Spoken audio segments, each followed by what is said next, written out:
နာရဝိတ္တိကြီးကဒီအချက်လက်တွေနဲ့ပြည့်စုံနေတာအဲ့ဒီပြည့်စုံနေတဲ့ပုဂ္ဂိုလ်အဲ့တော့ဒီအချက်လက်တွေသူ့မှာရှိနေတယ်ဆိုတော့သူ့ထဲမှာသူရှိနေတယ်ဆိုတော့မသိဘူးလားလို့ဆိုသိတာပေါ့သို့တော်လည်းဒီအချိန်မှာနေမကောင်းနေတဲ့အချိန်မှာဆိုရင်ဒါတွေကိုစဉ်းစားမိကြမှာစီးစားမယ်ပေါ့ရှင်သာရိပုတ္တရာကထုတ်ဖော်ပေးတာဘာမှကြောက်စရာမလိုဘူးကြီးကိုမှအားကိုးစရာတွေရှိတယ်ဘုန်းကြီးတို့တွေကအားကိုးတယ်ဆိုတာဓမ္မကိုအားကိုးရမယ်အစားပုဂ္ဂလကိုသွားအားကိုးတာမျိုးတွေများတယ်အဲ့တော့ပုဂ္ဂိုလ်ဆိုတာတကယ်အားကိုးရဖြစ်လားဆိုတော့မဖြစ်ဘူးတရားဓမ္မကသာအားကိုးရဖြစ်တယ်ဒါမှမဟုတ်မြတ်စွာဘုရားကဓမ္မတိပဘိက္ခွေဝိဟရထဓမ္မတရဏအနိညတရဏဓမ္မကိုအားကိုးကြလို့ဓမ္မဟာသာဝရအားကိုးလို့ရတဲ့အရာတစ်ခုဖြစ်တယ်ပုဂ္ဂိုလ်ဆိုတာသာဝရအားကိုးလို့မရဘူးပုဂ္ဂိုလ်ကမမြဲဘူးမမြဲသည့်အတွက်ကြောင့်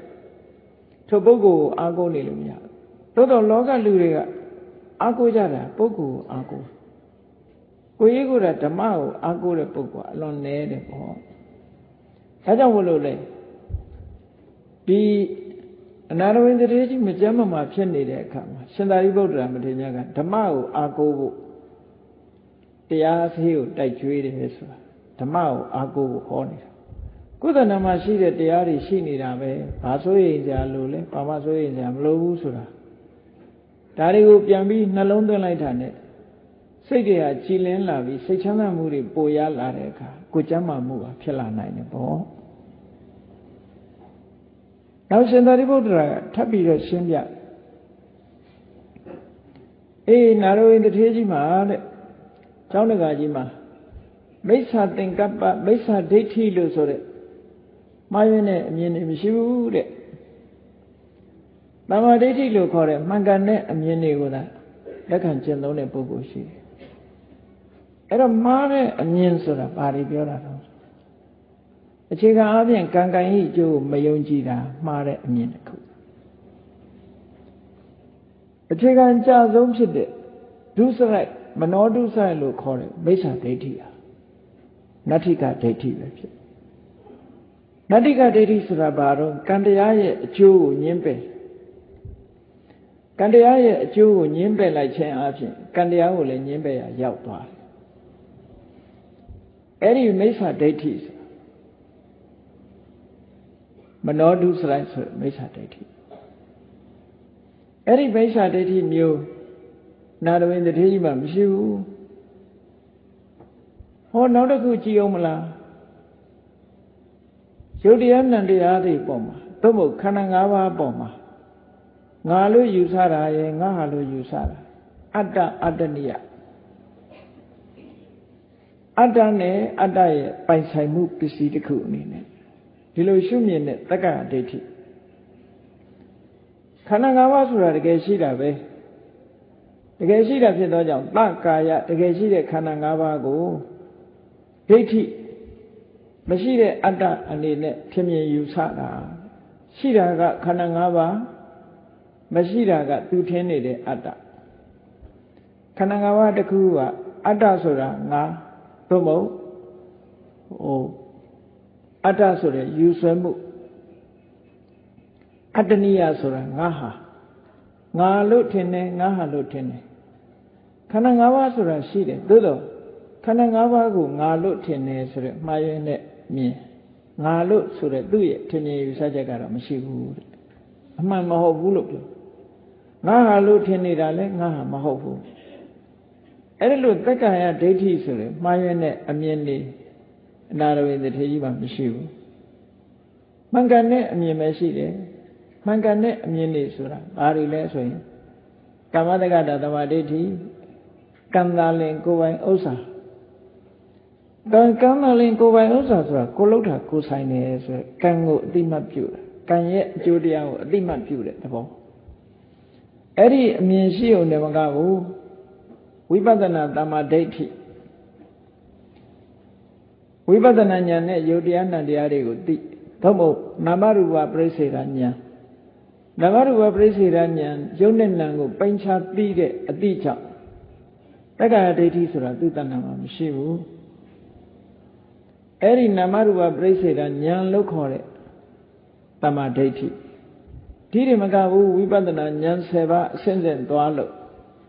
သောတပတိမဲ့သောတပတိဖို့လို့ဆိုတဲ့တမ္မာဒိဋ္ဌိဉာဏ်နာရဝိတ္တထေကြီးမှာရှိနေတာအဲ့တော့မိစ္ဆာဒိဋ္ဌိဖြစ်တဲ့ပုဂ္ဂိုလ်သားနဲ့ထိုမိစ္ဆာဒိဋ္ဌိကိုအကြောင်းပြုပြီးတော့ပင်ငရဲကြနိုင်တာနာရဝိတ္တထေကြီးမှာမိစ္ဆာဒိဋ္ဌိဆိုတာမရှိဘူးတမ္မာဒိဋ္ဌိတကယ်ကိုအစစ်မြင့်တဲ့သောတပတိမဲ့သောတပတိဖို့လို့ခေါ်တဲ့ဒီတမ္မာဒိဋ္ဌိအတိညာထိအောင်ရှိထားတဲ့ပုဂ္ဂိုလ်တယောက်ဖို့ယောဂဝေဒနာတွေဘာမှမပြောက်ခင်းစရာမရှိဘူးဒီအည်သွေးတွေလည်းငါးတဏ္ဍာမှာရှိတယ်လို့စဉ်းကျင်စဉ်းစားမယ်ဆိုရင်ယောဂဝေဒနာတွေဟာပျောက်သွားနိုင်ပါတယ်ချက်ချင်းပျောက်သွားနိုင်ပါတယ်ဒါကုက္ကုကိုစဉ်းကျင်စဉ်းစားဖို့ရှင်သာရိပုတ္တရာနိလံပေးတာဘုန်းကြီးတို့တွေလည်းစဉ်းကျင်စဉ်းစားကြည့်ငါမှမိစ္ဆာအယူဝါဒတွေရှိနေသလားငါရဲ့တမ္မာဒိဋ္ဌိဟာဘယ်အတိုင်းတာထိရှိသလဲ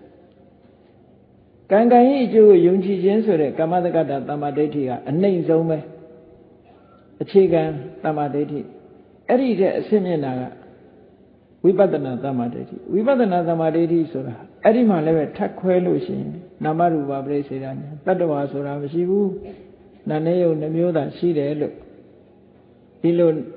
နာနဲ့ယုတ်ပိုင်းခြားသိပြီးတတ္တဝါဆိုတဲ့အယူအတွေးကိုကျော်လွှားနိုင်တဲ့အမြင်မျိုးရှိရ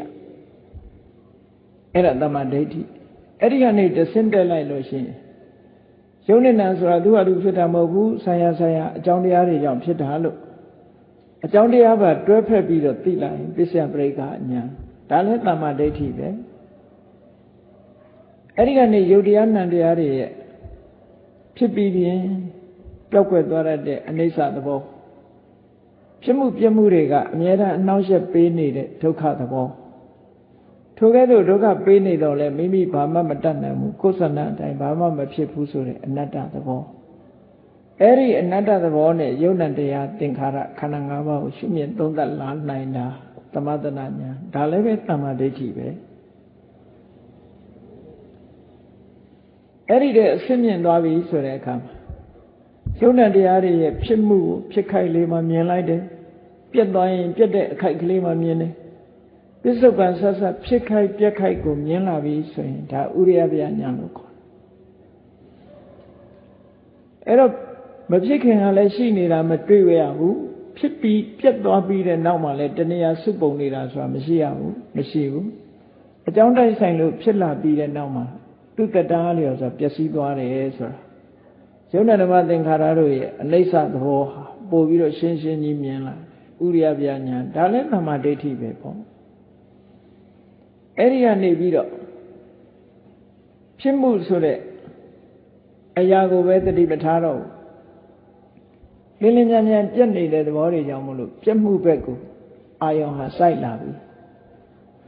တပြက်တည်းပြက်နေတာတွေကိုမြင်လာတဲ့အခါကျတော့ဘင်္ဂညာဆိုတာဖြစ်ပေါ်လာတယ်အဲ့ဒါဟာအနိစ္စမှာအရှင်းမြင်ဆုံးညာတစ်ခုပဲအနိစ္စလက္ခဏာကိုမြင်တာဘင်္ဂညာအရှင်းမြင်ဆုံးပဲအဲ့ဒါလည်းပဲတမ္မာဒိဋ္ဌိပဲဒီတမ္မာဒိဋ္ဌိကနေပြီးတော့ဒီယုံ nant တရားတွေရဲ့အနိစ္စဒုက္ခအနတ္တမြင်တာကတဖြည်းဖြည်းအမြင်တွေထူးခြားပြီးတော့လာတယ်ဘာတွေထူးခြားလာတော့ဆိုဒီလောက်တောင်ပြည့်နေတဲ့သင်္ခါရတရားတွေဟာကြောက်စရာကြီးပါလားလို့မြင်လာတယ်ကြောက်စရာကြီးလို့မြင်လာတော့တကယ်ကိုအပြစ်နာစာတွေအပြစ်ကင်းတဲ့အရာမဟုတ်ဘူးအပြစ်နာစာတွေနဲ့ပြည့်နေတယ်မြင်လာတယ်ဒါလောက်အပြစ်နာစာတွေများတဲ့သင်္ခါရတရားတွေကလွတ်ချင်တယ်တွေးမိလာတယ်လွတ်ဖို့ကြိုးစားလာလွတ်ဖို့ကြတော့လွတ်ရလွတ်ကြောင်းလမ်းစာကိုရှာတယ်ဆိုတဲ့လမ်းစာကိုရှာရင်းကနေသင်္ခါရတရားတွေပေါ်မှာစိတ်တည်တည်ငြိမ်ငြိမ်ထားနိုင်ပြီးတော့အသိဉာဏ်ရင့်ကျက်မှုရလာတယ်ဒါတွေကဝိပဿနာတမ္မာဒိဋ္ဌိလို့ခေါ်တဲ့ဉာဏ်အမြင်တွေပဲတထေးကြီးမှာဒီဉာဏ်အမြင်တွေရှိုံနဲ့မကဘူး ဒုက္ခသစ္စာသမုဒယသစ္စာនិရောဓသစ္စာမေဃသစ္စာလို့ခေါ်တဲ့သစ္စာ၄ပါးကိုတပြိုင်နက်သိတယ်ဆိုတာနိဗ္ဗာန်ကိုပထမဆုံးမြင်တယ်သောတာပန်ဖြစ်တယ်ဆိုတာနိဗ္ဗာန်ကိုပထမဆုံးမြင်လိုက်တာဒါမှမဟုတ်နိဗ္ဗာန်ကိုပထမဆုံးမြင်လို့ဓတ္တနသောတာပတိမက်ကိုဓတ္တနလို့ခေါ်သောတာပတိမက်ကနိဗ္ဗာန်ကိုသာမြင်တာဝိပဿနာဉာဏ်ကဒုက္ခကိုပိုင်းခြားပြီးတော့ရှုမှတ်နေတယ်မဂ္ဂသစ္စာကိုအဆင့်မြင့်ပြီးတော့ဝိပဿနာဉာဏ်တိုးတက်အထောက်တော့မဂ္ဂသစ္စာလို့ဆိုတဲ့ဝိပဿနာကအစွမ်းအားဖြင့်မြင့်လာတဲ့အခါကျတော့ဒုက္ခကိုပိုင်းခြားပြီးုံနဲ့မကဘူးဒုက္ခရဲ့အဆုံးချုပ်ငြိမ်းရာနိဗ္ဗာန်ကိုမြင်တယ်နိဗ္ဗာန်ကိုမြင်လိုက်တာနဲ့တပြိုင်နက်ဒုက္ခသမုဒယဆိုတဲ့ဆရာကိလေသာတွေကိုလည်းပယ်သွားနိုင်တယ်အဲ့ဒါလို့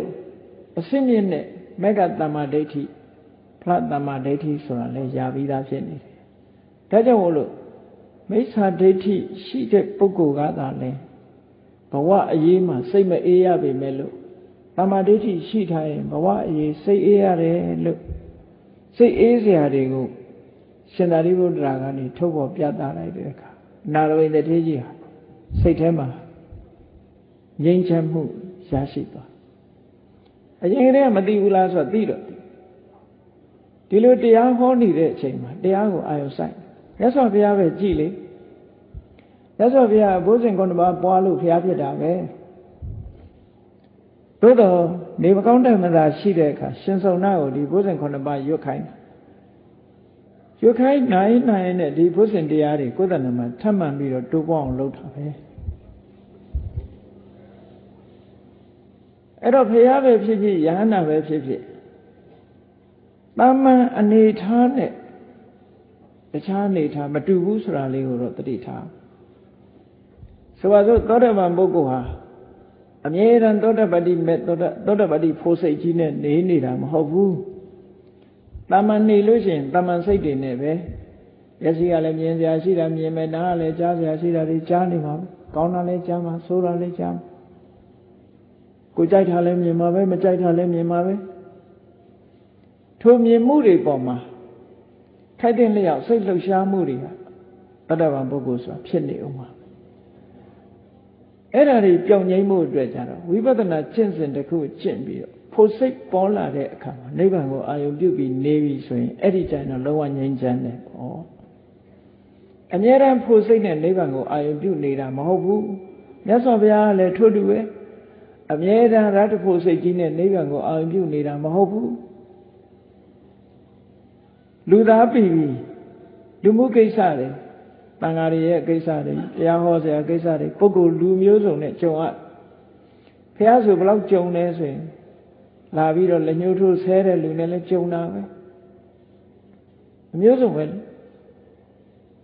မြတ်စွာဘုရားမို့ဘာမှမကြုံရဘူးလို့ထင်ကောင်းထင်လေလောကရန်နေအမျိုးစုံကြုံရဆုံးမစားတဲ့ရက်ရှိတယ်အဲ့တော့လောကကြီးရဲ့ဒီလှုပ်ရှားမှုတွေနဲ့တွေ့ကြုံနေရတဲ့အခါမှာစိတ်ဓာတ်ရိမ့်ရိုင်သွားတာမရှိတော့လည်းပဲနိဗ္ဗာန်ကိုအာရုံပြုနေရတဲ့လောက်ဘယ်ချမ်းသာမလဲဒါကြောင့်မို့လို့မြတ်စွာဘုရားကလည်းဝိပဿနာကျင့်စဉ်ကိုအာရုံပြုပြီးတော့အရတ္တဖို့ရောက်ထိတဲ့အခါနိဗ္ဗာန်နဲ့ထိတွေ့ပြီးတော့အဲ့ဒီအချိန်ကျမှစိတ်ငြိမ်းချမ်းသာဟုတ်ဒါကြောင့်မို့မကြသမဘဝင်စားတယ်ဆိုတာအဲ့ဒါပြောတယ်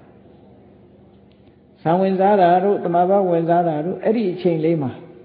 တကယ်ကိုဒိဋ္ဌဓမ္မဒုက္ခဝိဟာရဝိမု ക്തി ဒုက္ခလို့ခေါ်လွတ်မြောက်ခြင်းရဲ့ချမ်းသာမှုဟာဝင်စားနေမှာရအခုလည်းနာရဝိတ္တထေကြီးသူတည်ပြီးသားဖြစ်တော့လည်းပဲတရားဟောနေတဲ့အချိန်လေးမှာသူစိတ်တွေကရှင်လန်းတက်ကြွလာဒါမို့စိတ်ချမ်းသာတော့သူကိုကျမ်းမာမှုတွေပိုရလာတယ်လို့ပြောတယ်ထို့တူပဲရှင်သာရိပုတ္တရာကတစ်ခုချင်း